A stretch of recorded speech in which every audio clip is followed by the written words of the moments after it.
री हम देखा हरी हरी चूड़िया हरी हरी चूड़िया हरी हरी चूड़िया पेहले री हम देखा हरी हरी चूड़िया। आइए मेरे साथ। चूड़िया हरी हरी चूड़िया तन को ना रहता राजा बोलो बम से दूरिया बोलो बम से दूरिया बोलो बम से दूरिया पेहले री हम देखा हरी हरी चूड़िया तन को ना रहता राजा बोलो बम से दूरिया मनावा के मोर बात समझाए ना छावो है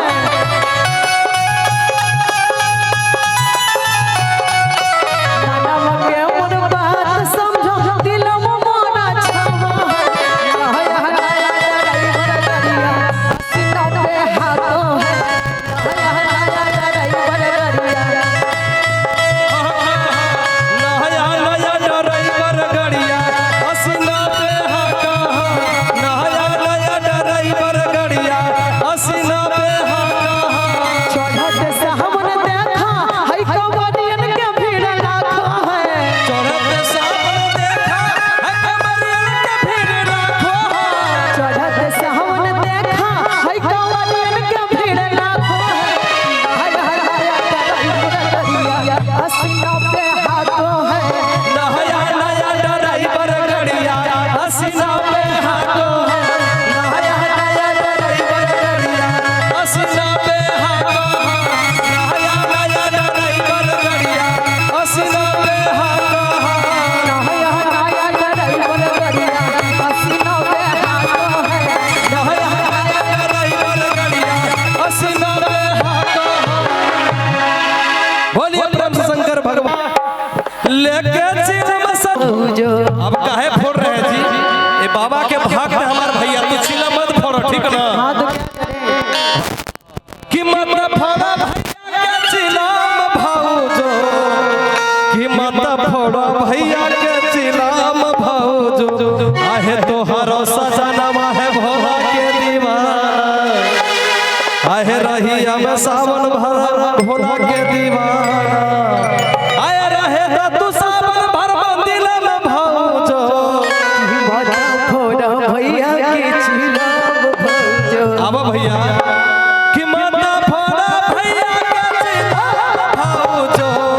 कि माता फोड़ा भैया के चिलाम भाऊजो आहे माता फोड़ा भैया के चिलाब भौजो की माता फोड़ा भैया के चिलाब भौजो हाय हाय माता फोड़ा भैया के चिलाम भाऊजो कि माता फोड़ा भैया के चिलाम भाऊजो हाय तोहारो सजनवा भोला के दीवाना तोहरो सजनवा है भोला के दीवाना हाय तोहारो सजनवा भोला के दीवाना रे रहे तो तू सावन भर मंदिर में भाऊजो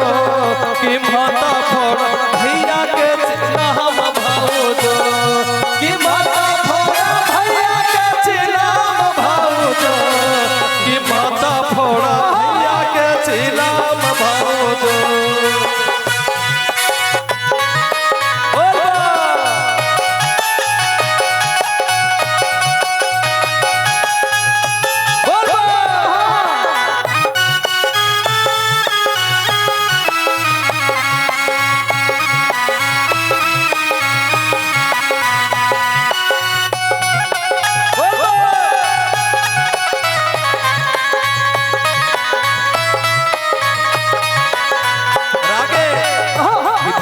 पीसा पीसा है भौजी चढ़ल हो सावन भैया पीसा पीसा है भौजी चढ़ल सोहान लोढ़ी घीसा घीसा है भौजी पार्टी पर अपन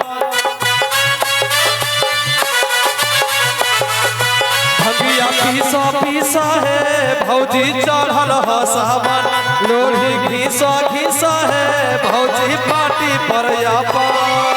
मांगीला महंगनवा भोला जी से लाला नवा मांगीला लाला से नामा तो सावन के सहाय भाऊजी महाराना तू सावन के सहारे।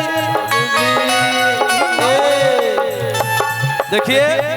ये बाबा के दरबार है, इसमें नाचने के लिए कोई दिक्कत नहीं, आप लोग झूमिए और थकावट को दूर करिए। इससे बढ़िया जगह कहीं नहीं मिलेगा हमारे